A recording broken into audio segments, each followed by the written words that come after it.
Hello there. So the European Union's latest offer is that they will allow the UK to take back 15 to 20% of our fish.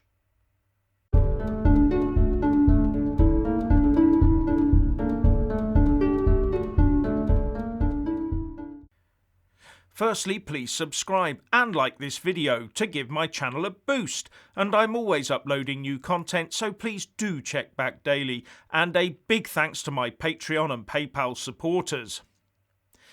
This morning I heard that the EU Brexit negotiator, Michel Barnier, was having an emergency meeting with the fishing ministers of the EU 27 member states.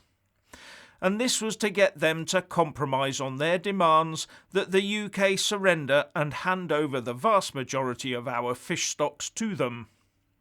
All brought on by the realisation that the UK really is serious about taking back control, especially of its fishing waters, and that the talks really are well and truly stuck. Well, that meeting seems to have ended, with Barnier approaching our negotiating team led by Lord David Frost and saying that we in the UK can take back between 15 and 18% of what the EU typically catches. The Europe editor for RTE, Tony Connolly, tweeted, "The EU's chief negotiator Michel Barnier will propose that between 15 and 18% of the fish quota caught in UK waters by EU fleets will be restored to the UK under a free trade agreement, RTE News understands. EU vessels catch on average €650 million in quota each year from UK waters, meaning Barnier's offer would be worth up to €117 million. These would be in demersal and pelagic stocks." And according to the Express, he believes a concession on fisheries could pave the way for Number 10 offering more generous terms in the standoff over state aid rules. But the Express also says that a UK source close to the talks said, "It's derisory, there's nothing more to say about it." Now, as I said, this amounts to a compromise by the EU worth just over £100 million. But all this arguing over fish and fishing grounds is more about the politics and the pride of the nation than pure pounds and pence, something that Brexiteers fully understand. Now, the Prime Minister Boris Johnson said in Parliament, "Our position on fish has not changed. We will only be able to make progress if the EU accepts the reality that we must be able to control access to our waters. It is very important at this stage to emphasise that." And let's look at what Lord Frost tweeted out earlier today. "I look forward to welcoming Michel Barnier and his team to London and to resuming face-to-face talks tomorrow. We are glad all are safe and well. Some people are asking me why we are still talking. My answer is that it's my job to do my utmost to see if the conditions for a deal exist. It is late, but a deal is still possible, and I will continue to talk until it's clear that it isn't. But for a deal to be possible, it must fully respect UK sovereignty. That is not just a word, it has practical consequences. That includes controlling our borders, deciding ourselves on a robust and principled subsidy control system, and controlling our fishing waters. We look to reach an agreement on this basis, allowing the new beginning to our relationship with the EU, which for our part we have always wanted. We will continue to work hard to get it, because an agreement on any other basis is not possible." And then there's the shiny new UK Fishing Act 2020 that states quite clearly that the UK has taken back control of its own waters as of the 1st of January.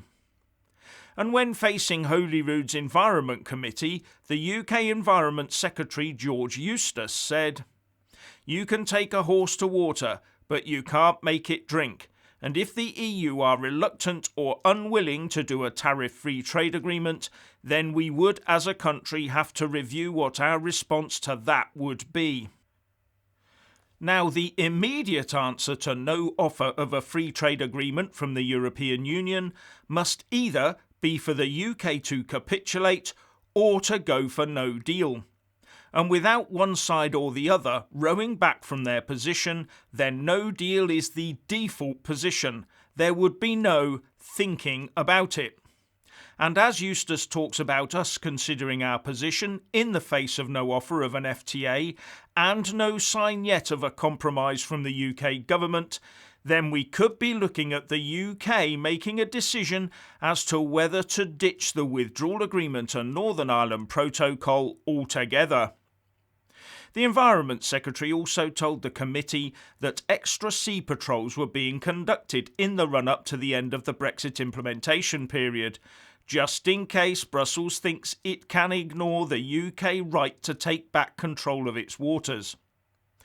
The greatest challenges will come in the Channel and the southern North Sea, so we've increased our patrol capacity by about 5-fold, with additional vessels from the Royal Navy, he said. Now, with the talks being stuck and no sign of the UK doing the expected last-minute cave-in, Brussels is under pressure to get with the no-deal programme. The Express reports, Brussels boss Ursula von der Leyen was told Eurocrats must get to work on emergency plans because a no-deal outcome cannot be excluded.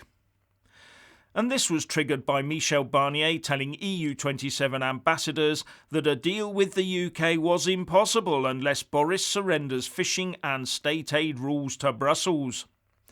And the report quotes one EU diplomat saying, ambassadors took note of the fact that a deal cannot be guaranteed at this stage and a no-deal outcome cannot be excluded. There was consensus among ambassadors that the EU needs to prepare diligently for all possible outcomes. And then the surprising bit, when we learn that senior diplomats ordered the EU Commission to present contingency measures and the corresponding legislative proposals for a no-deal outcome urgently and without further delay. Now, Brussels has always claimed that the EU is fully ready for a no-deal Brexit scenario.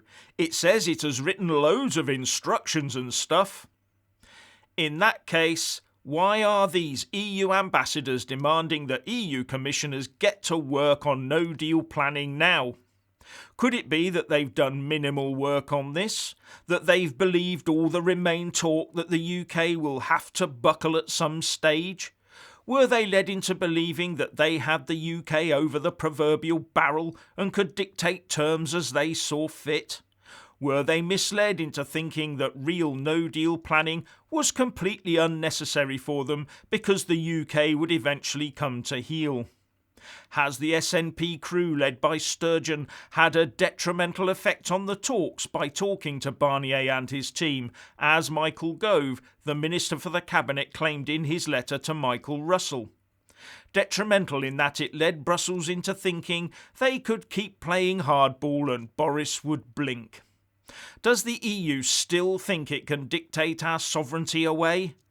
Well, yes, actually they do, or at least the French do.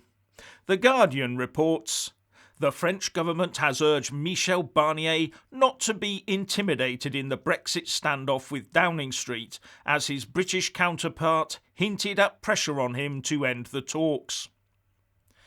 But it also reports that Barnier was clear that the talks were stuck, and that according to an EU source his travel plans seem to be driven more by a wish at the highest levels of the European Commission to negotiate until the bitter end than actual progress on the ground. While The Independent says, Michel Barnier, the EU's chief negotiator, reportedly told a closed-door meeting for national diplomats in the bloc on Friday that he was not able to say yet whether a trade deal with the UK would be ready in time for the end of the year. Or does he mean that he's not sure he can re-domesticate the UK in time for the new year? Anyway, if you want to hear more from me, please don't forget to subscribe and also press that little bell, or you won't get any notifications. And if you want to see more of me, buy a mug with my mug on it, by following the link in the descriptions box below and support me on Patreon or PayPal. So what do you think about all of this? Please share and comment, and thank you for watching.